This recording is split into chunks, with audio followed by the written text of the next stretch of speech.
Bapak Kadisdikbud Provinsi Kalsel ini tidak membaca peraturan terlebih dahulu, Pak. Salah satu siswa saya berkata seperti ini, Pak. Bu, Bu emang sekelas kepala dinas di Bu berokok di ruangan kayak itu nah. Kayak baju Pemda Bu di hadapan bawahan, berarti kami ini kan apa Bu berokok di hadapan guru. Iya. Kekuasaan itu lebih tinggi sepertinya Pak ya. Prinsip ideal sebuah pendidikan tentang aturan Pancasila, etika, moral itu nggak berguna dan nggak ada apa-apanya di hadapan kekuasaan gitu Bu ya? Tidak ada apa-apanya. Mematikan rokok di mimbar, kemudian berhenti berbicara, turun dari mimbar untuk berinteraksi ke peserta. Saya pikir sudah sampai di situ aja Pak. Nah, kemudian beliau stop berbicara, mengambil rokok lagi dalam kantong. Mohon maaf Pak, mohon maaf. Apa? Astagfirullahaladzim, saya bilang nih, astagfirullahaladzim. Bagi saya peraturan itu sebagai pajangan aja Pak. Ketika guru menyangkut mengenai sertifikasi dan lain sebagainya, tunjangan, mereka berteriak dengan kencang. Tetapi ketika ada rekan seprofesi, guru yang memperjuangkan prinsip-prinsip tadi, kok pada diam?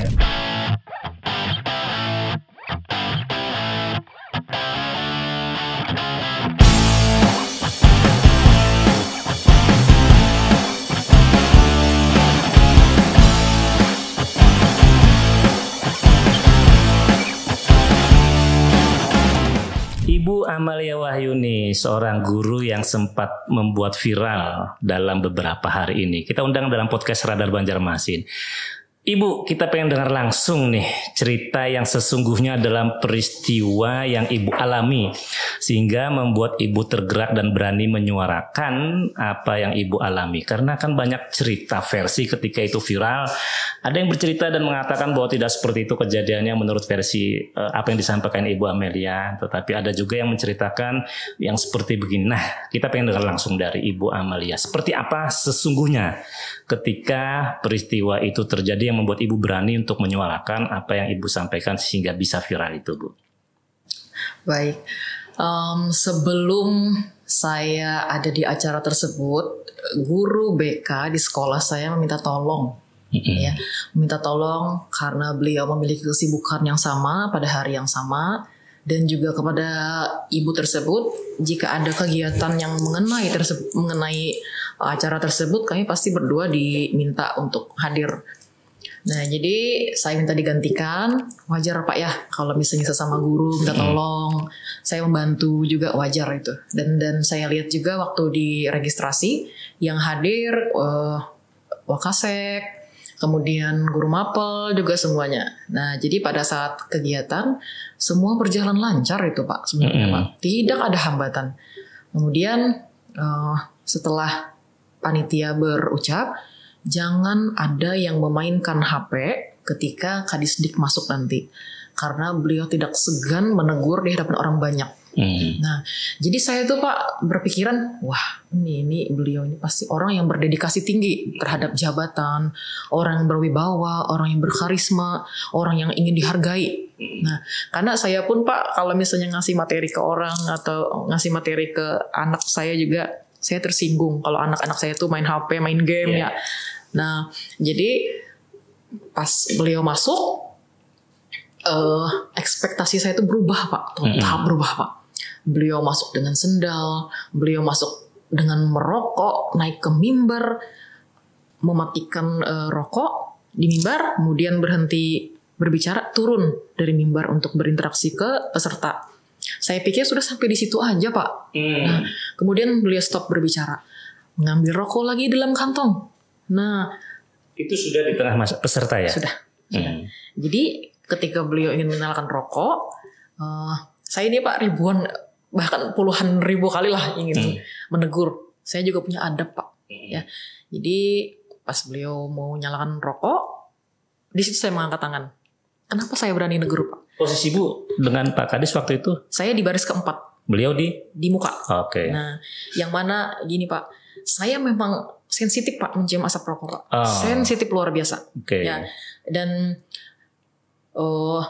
ketika saya mencium asap rokok itu memang sontak kadang-kadang langsung ini Pak, kata orang Banjar tuh bukan sasak pehinakan. Sasak pehinakan. Dan berproses itu Pak. Habis sasak pehinakan itu kadang-kadang meler, dan kata orang banyak meriap dingin. Itu saya Pak. Okay. Karena apa gini Pak, kan saya basic di kesehatan juga Pak. Umur saya yang muda dan umur saya yang sudah kepala 3 ini tidak bisa disamakan Pak. Iya. Boleh saya nih masih muda nih. Kata orang Banjar ranjah tarus. Bila ada orang rokok atau orang yang gak ngerokok. Dulu masih kuat, sekarang masih kuat saya nyium. Kan saya ini pasif Pak, bukan aktif Pak, pasif. Betul. Kemudian Bapak pun ya, saya yakin Bapak di umur seperti ini sudah merasakan hal yang berbeda pada kesehatan Bapak, ya kan? Setelah umur 30 tahun ini saya merasa sekali Pak untuk menyium asap rokok itu sensitif dan juga cepat sakit Pak. Itu saya yang alami Pak ya, jujur Pak ya. Nah kita kembali lagi ke masalah di ruangan tadi. Ketika saya ingin mengangkat tangan, saya tuh jujur Pak gemetar Pak, gemetar. Mohon maaf Pak, mohon maaf. Apa? Astagfirullahaladzim, saya bilang nih, astagfirullahaladzim. Saya lanjutin, Pak. Mohon maaf benar, ulun Pak kada tahan mencium asap rokok Pak. Enggih. Bila ikam kada tahan mencium asap rokok ikam yang keluar. Astagfirullahaladzim. Diam lagi nih saya Pak. Diam saya nih Pak. Oh enggih. Terus saya ngambil tas Pak, keluar. Sebelum saya keluar itu saya membalikkan lagi nih badan saya nih. Bapak ingin dihargai dengan tidak menggunakan HP pada saat Bapak ngasih materi. Tapi Bapak tidak menghargai saya di sini. Sakit hati saya itu Pak. Ya, setelah itu saya berbalik mau buka pintu, tiba-tiba beliau ngomong lagi, cari tuh dari SMK mana dia? Saya bilang, astagfirullah. Itu nampak banget Pak, menggunakan kekuasaan Pak untuk mengintimidasi saya Pak. Ya, setelah saya keluar lagi, panitia menghampiri saya, Mbak, tolong jangan dilebih-lebihkan Mbak. Si Dini ngalih orangnya, si Dini di belakang bla bla bla bla bla bla. Jadi saya pikir, Mbak, saya bilang, saya tidak peduli Mbak. Beliau kadisdik, beliau backingan dari bla bla bla bla. Saya tidak peduli Mbak. Tetap saya lawan kalau saya benar, saya bilang seperti itu Pak. Ya, jadi saya pikir kalau misalnya beliau menggunakan kekuasaan pada saat itu, kenapa tidak? Saya harus menggunakan kekuatan massa juga Pak. Itu saya mikir di situ Pak. Dan sebelum saya menegur kepala dinas, saya berucap seperti ini ke panitia. Mas, sidin dasar berokok kah di ruangan? Hehehe, udah seperti itu aja Pak. Itu yang sangat saya sayangkan ke panitia. Kenapa? Itu secara tidak langsung mereka melegalkan Pak, merokok di dalam ruangan ber-AC Pak. Itu yang bikin saya setelah beberapa waktu kemudian, menit kemudian datanglah telepon dari kepala sekolah saya. Bu Ama, assalamualaikum, waalaikumsalam. Ada insiden kah tadi? Inggi Pak, Bu Ama. Kadu saya dilanjutkan gin pian, boleh kaji gin pian, karena esok tamui ulun jam 7:30 di ruangan ulun lah. Oh inggi Pak, inggi. Sebenarnya kalau panitia tidak ada Pak nyuruh saya pulang, nggak ada. Saya jujur ya, panitia tidak ada menyuruh pulang.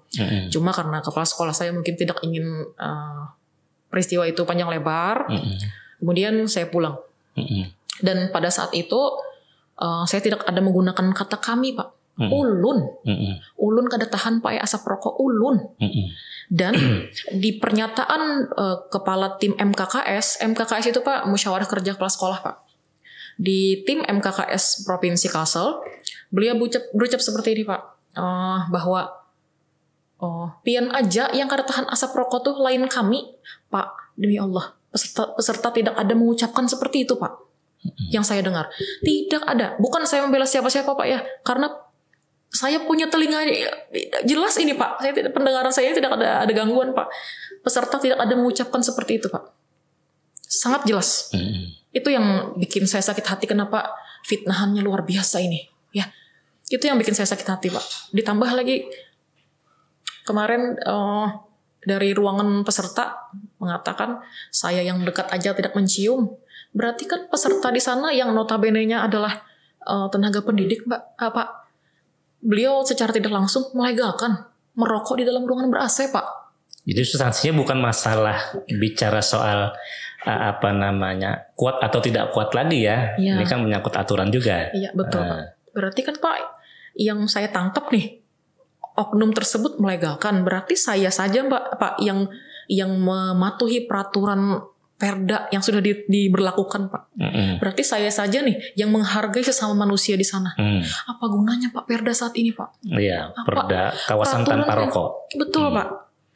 Sedangkan di Pancasila kan Pak sudah jelas Pak, di Pancasila itu Pak, ya Pak ya, saling menghargai satu sama lain. Kalau beliau saja berani menegur, kenapa saya sebagai bawahan tidak bisa menegur Pak? Padahal adab saya tuh mengangkat tangan, berusaha sesopan mungkin mungkin Pak, karena saya tahu beliau pun atasan saya Pak, saya tahu.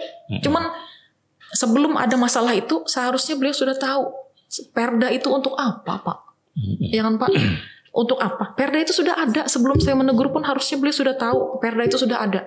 Sekelas Kepala Dinas Pendidikan Provinsi Kalsel, sekelas beliau yang sudah S2 Pak, itu yang saya tekankan lagi. Seharusnya kan Pak semakin tinggi pendidikan orang, SDM orang itu makin bagus lah Pak. Idealnya seperti itu ya. Iya, harusnya seperti itu. Tapi saya bilang. Terus selanjutnya gimana setelah Ibu dipanggil dengan kepala sekolah, kemudian menemui kepala sekolah setelah itu? Iya, besoknya Selasa pagi itu saya standby sudah di ruangan kepala sekolah. Beliau bilang, Bu Amal tolong hapus video sampean. Pak, saya bilang, yang pertama, video itu sudah viral Pak. Yang kedua, kalau saya menghapus, berarti saya tidak punya pendirian Pak. Anggap saja saya ini pelin-pelan jadinya Pak, saya bilang. Dan apapun yang Bapak berikan keputusannya, saya tidak akan menghapus Pak. Saya terima konsekuensinya, saya bilang. Seperti itu. Dan beliau diam saja, diam. Karena ya seperti itulah saya Pak. Dan setelah itu Ibu mengambil keputusan untuk memberanikan menyuarakan itu ya, speak up gitu ya. Iya. Dan kemudian berlanjut sampai kemudian menjadi atensi publik dan menjadi viral. Iya.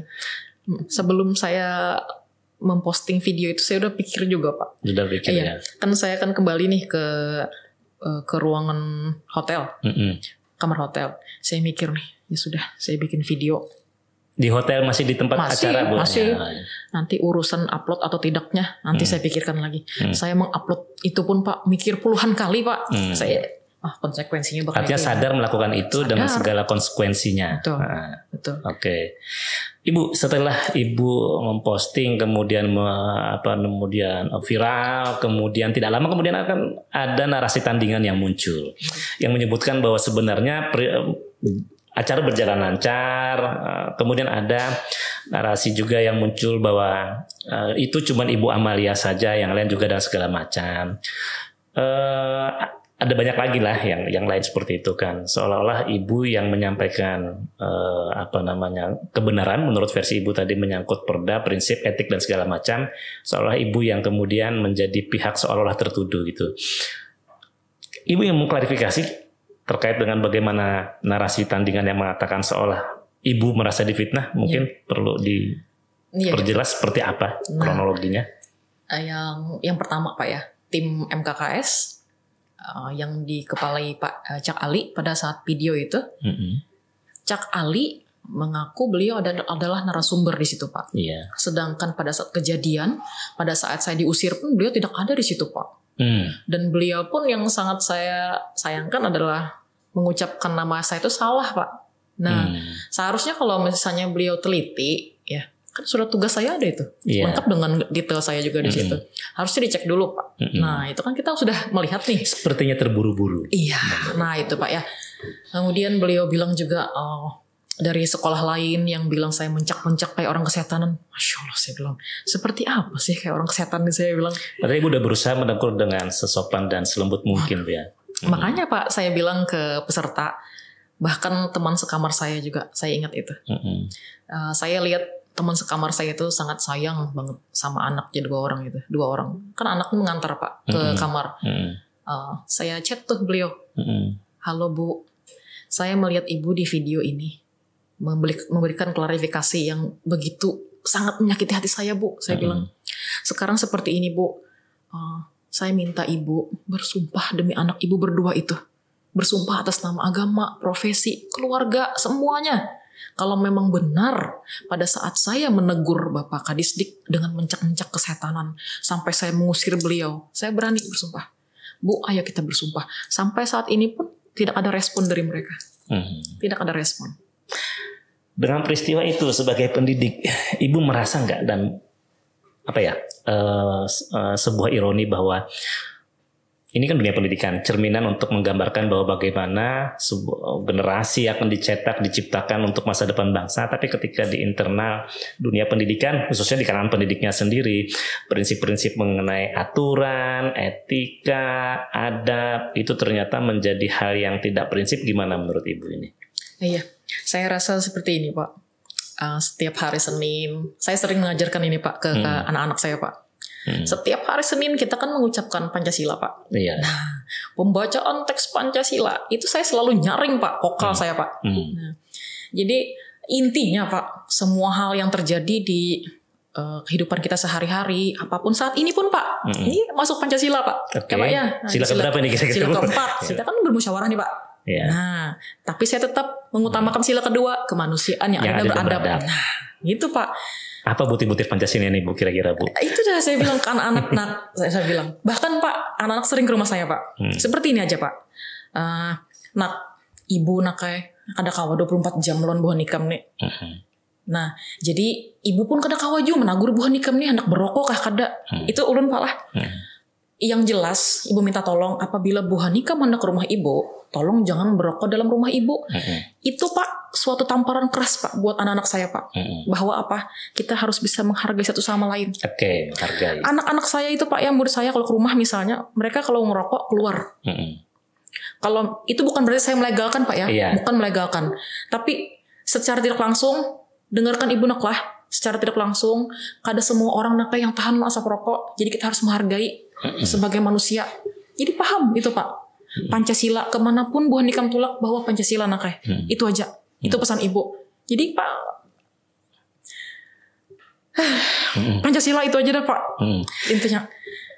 Kalau bicara soal Pancasila dalam peristiwa kemarin, apa kira-kira korelasinya Bu? Nilai-nilai yang menurut Ibu sebagai pendidik ya, ironinya kan juga dicontohkan oleh sebagai kepala dinas yang mestinya menjadi pengayom pada seluruh pendidik, yang itu secara prinsip sebenarnya menjadi sebuah bukan pelanggaran sih, menjadi sebuah catatan buruk kira-kira Ibu. Apa Bu kira-kira? Dan bagaimana Ibu memandang apa yang Ibu alami ini sendiri saat ini? Itu Pak, bagi saya peraturan itu sebagai pajangan aja Pak. Peraturan sebagai pajangan. Peraturan sebagai pajangan aja. Dan itu Pak yang sering saya dapat di sekolah. Pentingnya literasi Pak. Mungkin pada saat itu Bapak Kadisdikbud Provinsi Kalsel ini tidak membaca peraturan terlebih dahulu Pak. Nah, makanya kita kan sering Pak di sekolah itu Pak, nak budayakan literasi. Nah, harus dibaca dulu. Mungkin Pak ya, tapi tidak mungkin Pak. Karena sekelas karena sekelas kepala dinas, sekelas orang yang sudah memiliki gelar S2, tidak mungkin Pak tidak membaca peraturan Pak. Itu Pak pentingnya budayakan literasi Pak. Mungkin beliau sangat paham itu, tetapi bagi beliau itu tidak prinsip kali ya. Dan kalau itu tidak prinsip, nilai apa lagi Bu menurut Ibu yang itu terjadi dalam peristiwa itu? Oke. Ini Pak kalau kita membahas tentang adab Pak ya. Adab. Memang semuanya berkaitan dengan adab Pak. Tapi yang saya tekankan di sini adalah saya pun memiliki sisi buruk Pak ya. Tapi ketika saya memiliki sisi buruk, saya tuh harus bisa menempatkan sisi buruk itu di tempat yang memang seharusnya Pak. Nah, Bapak pasti pernah mendengar peribahasa di mana bumi dibijak, di situ langit dijunjung. Kemanapun kita tulak. Saya bilang ke anak, kemanapun kita tulak nak kayak umpati aturan yang ada. Jangan hendak mengumpati kehendak ikaam, kita harus kada kawan nak kayak. Karena nak kayak dimanapun kita tulak nak kayak pasti ada aturan yang ada. Umpati itu. Kita kada kawasa kehendak. Itu Pak. Ya itu yang disesalkan Bu ya. Itu yang ulun sesalkan. Nilai-nilai bagaimana kita menjunjung tinggi prinsip adab, di mana kita bisa menempatkan diri pada posisi yang berbeda. Ya itu yang disesalkan dan dicerminkan dan dicontohkan oleh kepala dinas tadi Bu ya. Adakah Bu ada komunikasi melalui kepala sekolah, rekan sejawat, guru atau dinas pendidikan yang menghubungi Ibu untuk mengklarifikasi atau bahkan sebaliknya mungkin mengintimidasi atau mencoba berkomunikasi, karena sejak peristiwa itu kan sedikit banyak kan menimbulkan menimbulkan riak ya, yang kemudian membuat publik juga meluapkan kemarahannya, kekecewaannya dari berbagai macam kolom komentar yang saya baca di berbagai macam media sosial. Adakah itu, Ibu? Untuk saat ini tidak ada, Pak. Tidak ada, itu yang sangat saya sayangkan. Malah menggiring opini yang lain, Pak. Dari tim MKKS, dari guru-guru lain, dari sekolah-sekolah lain yang membuat klarifikasi mendukung Kadisdik dan segala macam. Itu secara tidak langsung kan, Pak, melegalkan bahwa merokok di ruangan ber-AC itu tidak apa-apa bagi mereka gitu loh, Pak. Sangat disayangkan itu, Pak. Dari dunia pendidikan lagi, Pak, itu, Pak. Iya, seperti ini, Pak. Pada saat video itu viral, Pak, Bapak bayangkan anak-anak saat ini, Pak, berpikiran kritis, Pak. Iya. Tidak semua anak-anak itu, Pak, yang bisa berpikir tuh yang berpikir bertahap dulu, Pak. Yeah. Ada yang langsung berpikir blok. Nah, itu, Pak. Ada yang introvert juga, Pak, ya. Yeah. Jadi salah satu siswa saya berkata seperti ini, Pak. Bu, Bu emang sekelas kepala dinas juga berokok di ruangan kayak itu nah. Kayak baju Pemda di hadapan bawahan, berarti kami ini kan apa berokok di hadapan guru pakai baju seragam sekolah. Maka rancak bukan sekolah nggak ada boleh. Bilangnya kami nih pakai baju sekolah berokok. Diam, ayo anak ayo yang penting Pancasila tuh utamakan anak. Itu jawaban non, Pak. Iya. Bapak berpikir di situ aja, Pak. Iya. Dan itu yang menjadi ironi, Ibu, ya. Artinya peristiwa kemarin menjadi sebuah pembenaran secara tidak langsung untuk mengatakan bahwa seorang kepala dinas saja dengan sesuka dan bebasnya merokok di tempat yang tidak sepatutnya.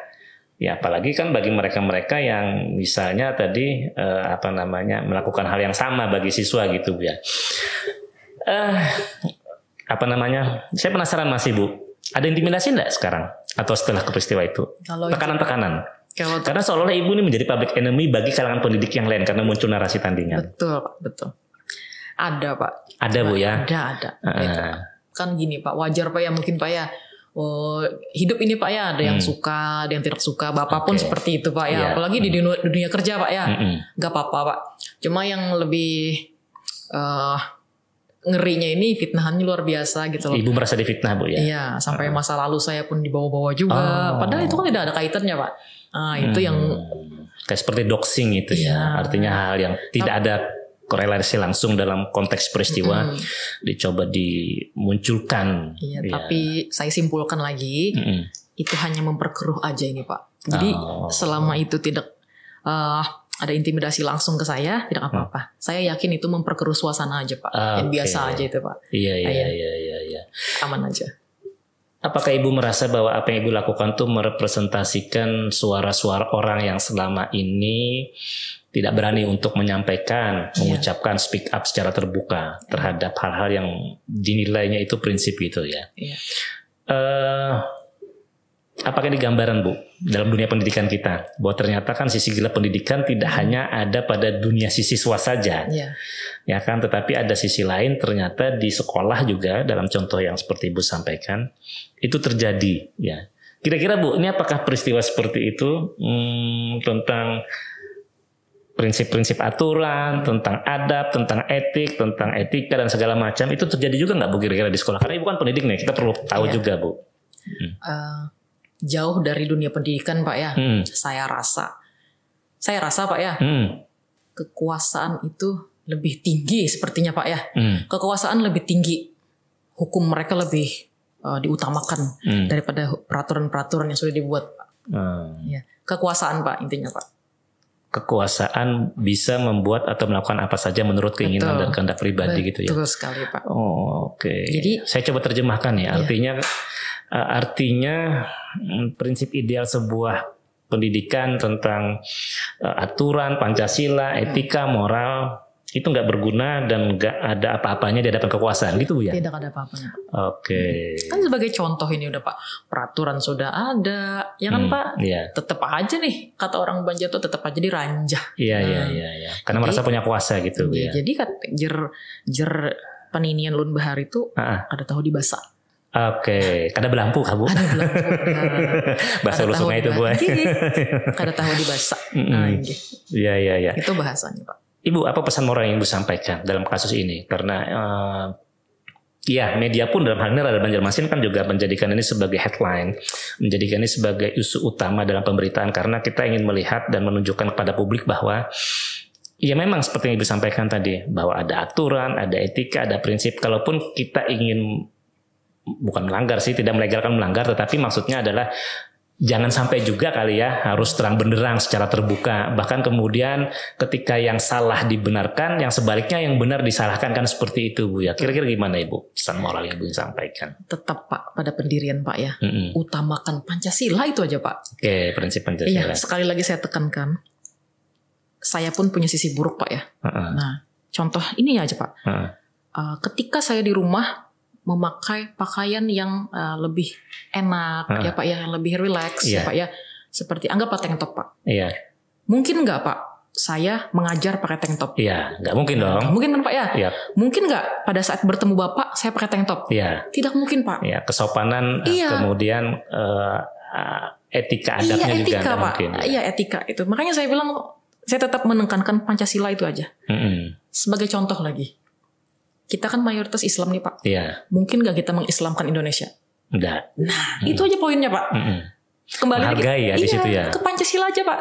Gak usah jauh-jauh Pak. Kita gak usah bawa-bawa agama. Pancasila aja. Karena di Pancasila itu semuanya mencakup Pak. Mencakup udah. Dan sayangnya prinsip-prinsip Pancasila yang sebenarnya secara filosofis, secara ajaran dan secara adab itu sudah bagus tapi tidak menjadi pegangan. Dan dalam kasus kemarin justru dipertontonkan ya secara terbuka gitu ya. Ya, sebenarnya kalau kita ingin bincang lebih banyak hal yang ingin saya tanyakan, tapi saya rasa dalam podcast kita kali ini kita pengen mendengar saja dari apa yang terjadi sebelumnya. Kita ingin beri kesempatan kepada Ibu Amalia untuk menceritakan bahwa ketika ada yang membalik kisahnya, Ibu Amalia memperjelas ya bahwa tidak seperti itu gitu ya. Bahwa kemudian ini menjadi cerminan Ibu sebagai pendidik bahwa dunia pendidikan kita juga ternyata masih banyak catatan-catatan. Tidak baik-baik saja. Segitunya kamu tidak baik-baik saja? Tidak baik-baik saja. Oke. Ya, Ibu sebagai pelaku pendidikan bercerita dengan dunia pendidikan kita ternyata tidak baik-baik saja. Ya, harapan kita sebenarnya kan guru ya dengan seluruh perangkatnya ya kan. Kemudian di dalamnya itu kan ada nilai-nilai pengabdian, idealisme yang semestinya menjadi ujung tombak kan. Jangan sampai menjadi korban atas arogansi kekuasaan tadi kan Ibu ya. Oke, baik Ibu Amalia, terima kasih banyak diskusinya, bincang kita dalam podcast Radar Banjarmasin. Semoga ini menjadi sebuah atensi publik yang patut dicermati juga nih oleh para pihak dunia pendidik, terutama guru, kemudian organisasi profesi keguruan. Di sini ada PGRI, ada IGI ya, Ikatan Guru Indonesia.